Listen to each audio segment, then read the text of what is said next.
Calem Wines, which was founded by the Calem person over here, which is named after him. So this is the Gaia village, and the Porto is that side of the bridge, and we are on tour over here. These are different types of wines, and they are learning how to make different wines here. Just have a look at the process, guys. Also, during the whole year, the Douro doesn't have a lot of humidity because the mountains Marão and Monte Moro that prevents the cold and humid air from Atlantic to reach the area. Okay, in perfect combination with this climate, we have the soil that you can see on that wall over there.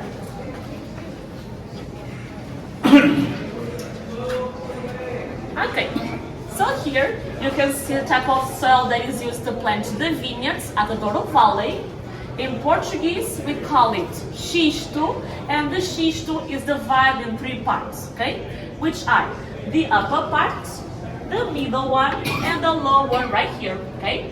So the upper part basically absorbs the heat of the sun during the day and releases the heat by night.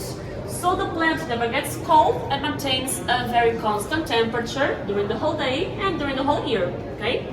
Also, the top happens between September and October once the grapes reach the right colors, the right acidity levels, and especially the right sugar levels to make port wine, okay? Have you tried port wine before? Yes. No? Yes. Yeah? Okay, so for those of you who have, can you tell me the two main characteristics of the wine? What do you feel when you drink it? It's kind of not especially very sweet. Yeah. Do you know the other one? The other one is strong, okay? So the one is sweet and is strong, okay? Sweet because of the sugar levels and strong because of the alcohol level, okay? So guys, in this Calem Porto factory, they make the wine 120 kilometers away from here. They just get it here, and the person, the owner who started this in the 1950s, used to trade with the Brazilians in exchange of expensive other goods. And these are the big barrels you see behind me. I'll just show you because it's very dark, it can't be seen. And the small barrels you're going to see after the big barrel process, they put it in the small barrel for 5 years minimum, and maximum, there's no maximum here. The oldest wine which is found here is from the year 1958. And it's like we are going to try all the wines over here, and we have 2 glasses per person free. So let's try some wine, guys. So guys, you can see these big barrels are actually leaking, and they actually have wine inside them. Just look at this. This is real wine over here. All these barrels have wine inside them, and look at this. They have a measuring tape here as well. All these barrels are full.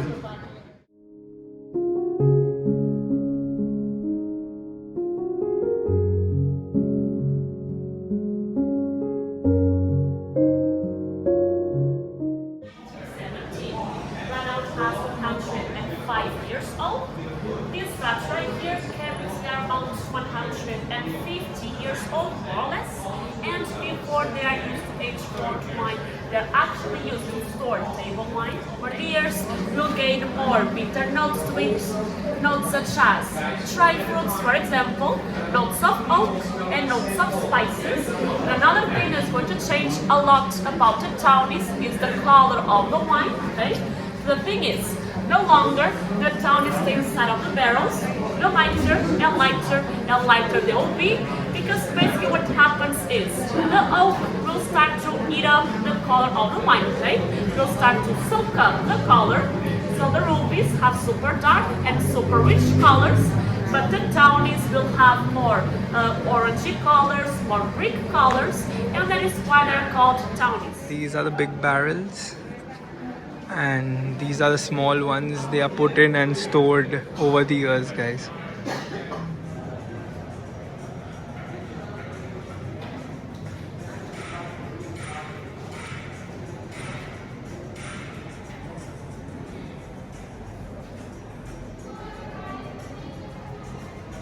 It's very sweet nonetheless, but if you can find all of them, this is the one that has less sugar content, with 52 grams of sugar per liter, okay? It's a lot of sugar basically.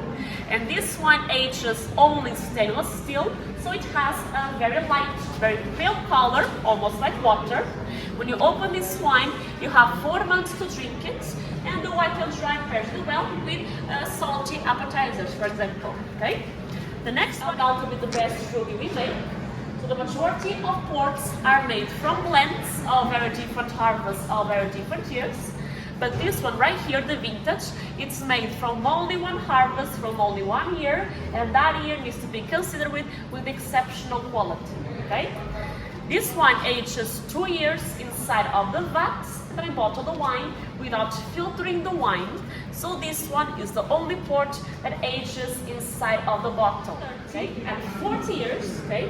So this town is right here, are made from blends of very different harvests of very different years. And the age that appears on the label is not the real age of the wine, it's actually an average of the ages of the harvest used in the blend. Okay? So for example, 10-year-old townie, 40% of the harvest needs to be 10 years or older. The rest of them can have less than 10 years. Okay? It's an average basically.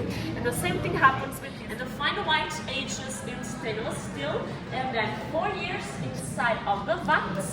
So this wine is going to have a much darker color than the first one, a very yellowish color. And this wine is not the sweetest, it's not the driest, it's in the middle.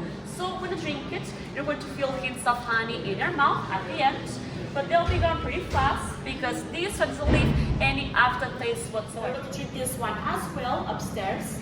And the special reserve, it's a townie made from blends, and the average is 7 years old. Okay, so it's a younger townie, but all the townies, they are digestives because they leave a super long aftertaste in the mouth.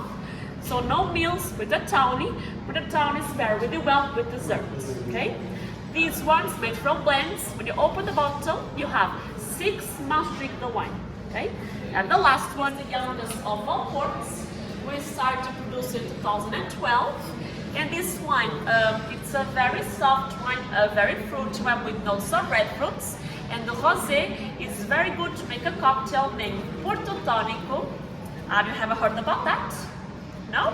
Okay, so I'm going to give you the recipe in here. It's super easy. To make a Porto Portugal, you only need 1 part of rosé, 1 part of tonic water, a lot of ice inside of the cup, and some red fruits inside as well. Okay, it's super easy and super delicious, I promise. And now the taste of the wine. So guys, these stairs behind me lead to the wine tasting, and you saw all the types of wine they produce over here. These big barrels have wine inside them, and this full factory or this full storing house is actually about 72 to 75 years old, and they have wines here which age from the 1950s to the 2020s right now. And we are at the wine cellar, guys. Have a look, everyone's tasting some wine, and the explanation that the lady gave was amazing. It was so clear, and everyone's tasting some wine. I'll taste some too. Let's have wine. Guys, these are all barrels of wine over here. The different types of wine that they produce that you saw in the PPT right now. And we have some glasses right here. I'm gonna try some. Because this way the wine you drink, and when you smell it, you feel the true aromas of the wine. Okay? Otherwise, if you don't do that, when you smell it, you're going to feel the alcohol scent only. That's not very good. This one first, okay? This one's first. The other one. This one is the white And this one's next. the wine. The tonic is the light tasty. It's going to give a super long. So guys, I'm not a big wine fan, but this has to be the best white wine I've ever tried. This has a bit of honey flavor in it, this is on the sweeter side. One of the best wines I've had, guys. I'm not taking a bottle from here, but these are the bottles behind, and you can buy them also if you want. This is the honey one, and the next one we are going to try some oak one, which is the best seller over here. This one's really good. Let's try that one. So guys, this is the second type of wine that has to be drunk after the honey one, the yellow one I just had. I had 2 glasses of the yellow one. Now trying this with you all. Oh, this has some oak finish, and this is one also is on the sweeter side.